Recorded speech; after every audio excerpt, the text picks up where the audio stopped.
आणि आता पाहूया पंढरीच्या वारी संदर्भातल्या टॉप 9 बातम्या। संत तुकाराम महाराजांच्या पालखीचा देहूतील देऊळवाड्यातून पंढरपूरसाठी प्रस्थान। मुख्यमंत्री देवेंद्र फडणवीसांच्या हस्ते पूजा झाल्यानंतर पालखी सोहळ्याला सुरुवात। हजारो वारकऱ्यांचा ज्ञानोबा तुकारामाचा गजर।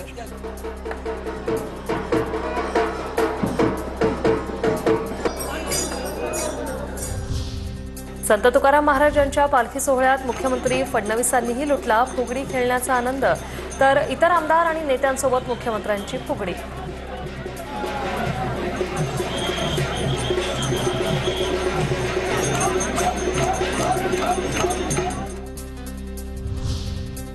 तुकोबारायांच्या पालखीचा पहिला मुक्काम इनामदारवाड्यात। पावसातही पालखीचं दर्शन घेण्यासाठी वारकऱ्यांची मोठी गर्दी। उद्या पालखी इनामदारवाड्यातून पुढे निघणार।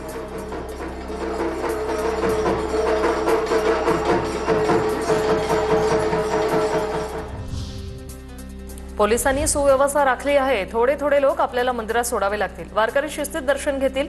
मुख्यमंत्री फडणवीसांची प्रतिक्रिया। दिंड्या रोखल्याने वारकरी संतापले। 3 तासांपासून दिंडी मंदिराबाहेर। इतक्या वर्षात कधीच एवढा वेळ दिंडी रोखली नाही। वारकऱ्यांची तक्रार। काही जणांना धक्काबुक्की झाल्याचा आरोप। त्र्यंबकेश्वरवरून निघालेला संतश्रेष्ठ निवृत्तीनाथांचा पालखी रथ अहिल्यानगर जिल्ह्यात दाखल। हजारो वारकरी विठुनामाच्या नामस्मरणात मजल दरमजल करत पांडुरंगाच्या भक्तीत तल्लीन। संत एकनाथ महाराजांचा पालखी प्रस्थान सोहळा। संत एकनाथ महाराजांच्या वाड्यातील मंदिरात भजन कीर्तन सेवा। हजारो वारकरी नाथ महाराज पालखी सोहळ्यात सहभागी।